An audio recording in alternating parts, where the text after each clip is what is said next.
There's a pretty one, Ulysses.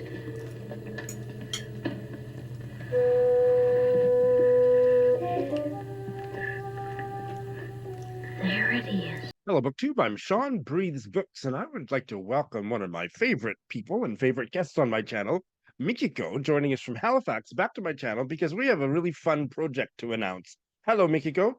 Hi, Shawn. Thank you for having me back. It's been a while. Nice to have you It back. has. Thank you.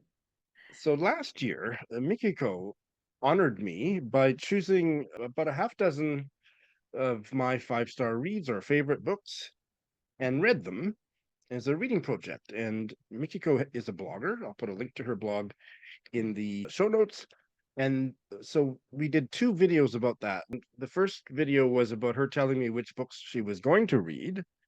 And then I think it was this year that we had a wrap-up chat about what she thought of those books. And that was a really fun project to do. And so I'm turning the tables.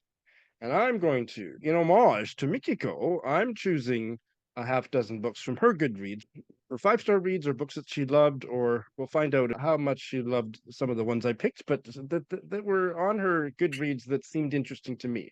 A couple of them were because they've been languishing on read on my shelves, but most of them because I wanted to read them and just needed to make that happen.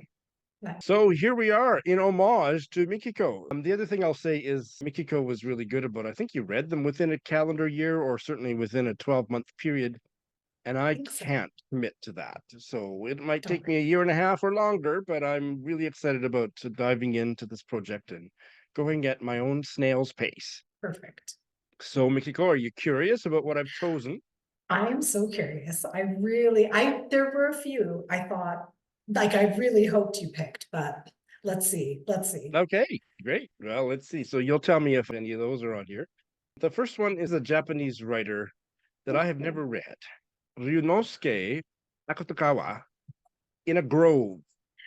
Yes. Okay. This is a short story, actually. Oh, it's a short story. It's Well, a short good for me. story. Yes, even better. Oh, this is one of my favorite short stories, actually, of all time. Wonderful. It's about an event, and the short story is broken up in between different POVs of different characters. And so you're reading the story from each character's point of view. And so obviously there are discrepancies and differences, but oh, it's so good. So yes, one of my favorites. Well, and I've never read him. He's got a literary prize named after him, and his Yes. books are always mentioned in terms of Japanese literary classics. So finally, take a baby step into his oeuvre. Yes, I haven't read anything else by him. Okay, well, yeah, very good. So that was my first pick. I didn't know it was a short story, but I'm kind of happy to have one that's a little bit shorter. Much. The next one had been on my radar. I didn't have a copy, but when I read your review, I thought, oh, this is meant to be. And that is Falling Animals by Sheila Armstrong. Oh, right. Okay, nice. I just read that one recently, actually. And I read something else of hers. I have a feeling it was a short story collection. And to be honest, I didn't love her short story collection. But when I saw that she'd written a novel, I thought, I mean, I didn't think her writing was bad. I enjoyed the writing, but I just didn't love the way she wrote short stories. I didn't like the style. So I thought, well, try her novel. And then if that doesn't work, then she's not an author for you. But yeah, I really enjoyed this as well. Another story told from multiple POVs. What's the opening premise of that one? So it's that a body is found on the beach and there's very little to identify the body. And so you are reading from perspectives of different people who encounter this for lack of a better term, this corpse. And so you get a bit of backstory of each character. It also kind of reminds me of John McGregor's Reservoir 13. I don't know if you've ever read that one. No, I know the premise of that. Yeah. Yeah, it's similar to that, although you get much more backstory of each of the characters. And she's an Irish writer. I'm just learning for the first time. Yes. So got a thing for Irish lit. There you go. Yeah. So I've since ordered that book and I have it. So ooh, oh, nice, lovely. Same story with this one. This one was on my radar, but I didn't have it, and now I do. It's going to be part of my homage reading project for you, Mikiko. I think it might also be an Irish one. It's certainly from that part of the world. Though the Bodies Fall by Noel O'Regan. Yes, Noel O'Regan. yes. So I actually received this as a NetGalley arc. It is quite a somber story. And actually, I read it quite a while ago. And I believe it's that the protagonist's mother has passed away. And so I believe that it's his grief and experiencing that. Now, their home overlooks a cliff. And so their family has kind of taken on this role, even though they've never been asked to, whereby people will come to this cliff right by their house and kill themselves. And That's right. so that's right. So, the mother and father did this when he was younger, and then as he gets older, the task kind of falls to him, and it's how he understands that role, but also how it impacts him. Obviously, talking people literally off of the ledge, or talking what is the phrase? Talking them down from the ledge? I don't know, I'm but talking them off the ledge. the Yeah, ledge, yes. intervention like that. Yeah. It sounds totally like a Shawn book. Oh, Absolutely. good. Okay. Is it really, really heavy, or is it? It's not all doom and gloom. There is hope. Oh, good. Well, Yeah. yeah, I always like to have at least a little bit But of that, but it yes. does really sound. And he is also, yeah, born in County Kerry in the southwest of Yes. Ireland. Yes, All I Curry, need yeah. is the what? South, Southeast, east, and northeast, and I've got them northeast. all the bases covered. Yeah, there you go. Now the next one, oh dear, maybe you can help me with the pronunciation. Sure. This one I have had for a while. Tauhou by Kōtuku Nuttall. And this is the one that is the family background of the protagonist is Maori and Oh, Haida or yes. something. Yes. And I think the cover, it's quite beautiful. It's like a muted blue with two fish, right? Is that correct? Yes, Kind of yes. one is facing up, one is facing down. Yes. So that actually reads more like, I mean, I thought it was a novel, but it reads more like a series of interconnected, some are vignettes, some are short stories. Structurally, I think that times it was a bit jarring, but there was just so much beauty in the relationships in those stories. Also, The author is of Maori and I said Haida, but that's not right. Post it's Salish descent, which Post is a Salish, yes, okay. indigenous peoples on the Pacific coast of what is Northwest colonially referred to as British. Canada. Yeah. Is it an autobiographical novel? Like I know that there's stories set from in both locations. I can't remember that any mention of it being autobiographical, but there are definitely mentions of locations in Canada. It sounds like one that may be so challenging to me that I might not be able to finish it, but it's one that I have on my shelf It's and I want to give a okay. try. So this is Okay. a good opportunity. Okay, One of my good. patrons who lives in New Zealand read it and didn't care for it, thought it didn't quite work. But that doesn't mean It's that I won't like it. But there were definitely concerns I had with how the stories connected or how those kind of chapters, which felt more, like I said, at times short stories or vignettes, didn't quite always fit together. But I think if you read them as individual snippets, I think that's maybe the way to approach it or understand it, as opposed to something that is holistic, has for a lack of a better through term. line. Yeah. And this is one that I don't have this book, but it's been on my radar forever and ever. And it's a book that any settler Canadian must read. Highway of Tears by Jessica McDiarmid. Oh, yes. Oh my goodness. That was probably one of the hardest books I can only I've imagine. listened to. Yeah, I listened to this on audiobook. It was devastating, to be honest. It's right up there with Seven Fallen Feathers and National Crime. I just think that they're obviously talking about a very specific subject as it predominantly relates to Indigenous groups in Canada. And it's so heartbreaking. Taking this in bite-sized chunks is the way to go. At least for me, it was. But it's so good in terms of what I learned from it. I mean, the stories are not good, obviously, but Yeah. oh, What is the sorry. Highway of Tears for people who don't know? The Highway of Tears is a highway. I think it's the transnational Canadian highway that they're specifically talking about, although I do know that sometimes they talk about it as part of a highway through the United States as well. And it's a highway that many Indigenous women have hitchhiked on or been walking along and have been picked up and abducted on, either to show up dead later or have gone missing and have never been found.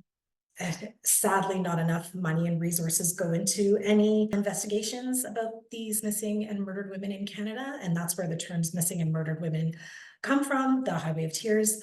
So there's not really a lot of information about, is this predominantly a few perpetrators? Is it one? Most likely not one, but many. It's not really looking at the perpetrators. It's more looking at women who have gone missing or shown up dead after being picked up on the Highway of Tears. Is it a collection of stories about these women, or is there also some kind of a macro analysis of why this is happening, why the criminal investigation is not sufficient?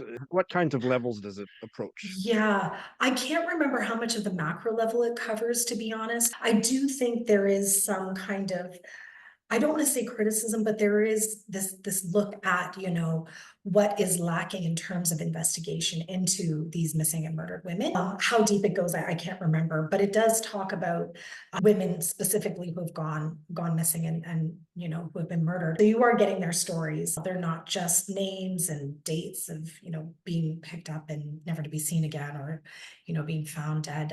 You do get some of their history. Yeah, so that one, I need to read it. I want to read it. I can't quite say that I'm looking forward to reading it. It's gonna be heavy. Understandable. There's only one left, and this one might be the biggest surprise to you of them all. Okay. Brat, an 80s story by Andrew McCarthy. No way. I never would have guessed that, Shawn. Oh my. And it's Okay. because of Can you my tell me why? age, because I came of age in the mid to late 80s. Okay. And that's when the Brat Pack were a real thing, and Yes. really quite instrumental in my kind of identity formation, if I can use a really sociological word.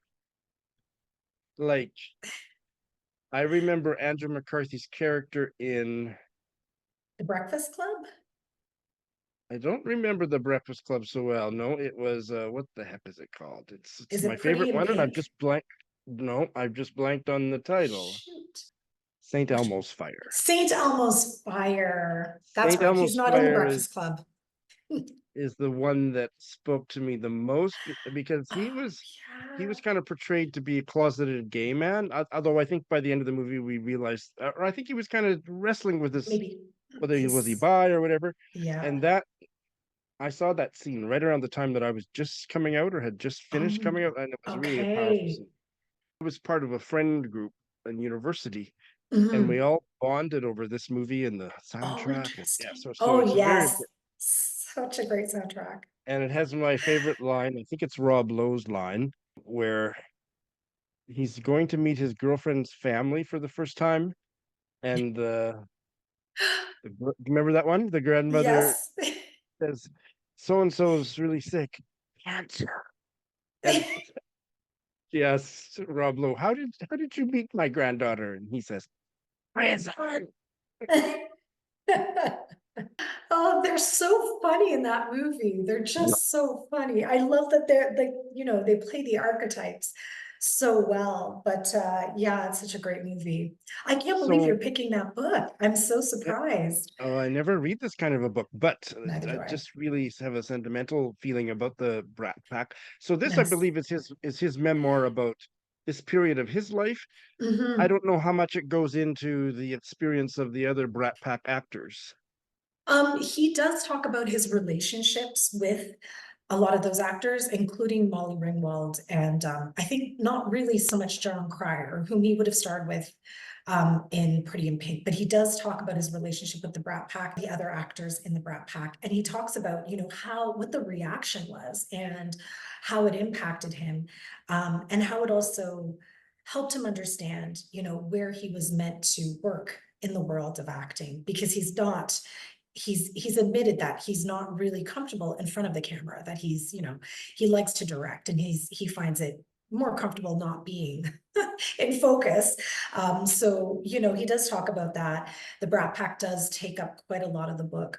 You do get a bit of his, you know, his personal history. You do kind of get, you know, where he is now, what he's doing now, and that kind of good stuff. And actually, Shawn, there is I know that I you know this know, is right? what you're going to tell me. Yeah, I don't know if it's a documentary or a I short think it's a film of sorts. documentary. Yeah, he gets some liquid courage perhaps and calls like Rob Lowe, Emilio Estevez, and Molly Ringwald and says, let's get together. I think even Demi Moore and Ali Sheen. Who am I missing? Who am I missing? There's one, anybody. Oh, Anyway, he calls them yeah. all up and says, let's hang out. And I believe that most of them do. Yep. Yep. And I've seen clips from it. I've seen him interviewed about it since it came out. It came out in the middle of June. Yes. And that's really what spurred me to choose this one when I saw it on your list. Okay, So I want to read nice. the book and then Nice. watch the documentary and just have a trip down memory lane. Oh, nice. I hope you enjoy. Well, this is going to be Yes. fun, Mikiko. It's probably going to take me more than Enjoy. get this done, but whatever it Who is, cares? I'll be here with my cane and saying hello. Oh, Mikiko, I finally finished your Your books. reading project. So, Thanks so much, Mikiko. no problem. Thank you for having me, Shawn.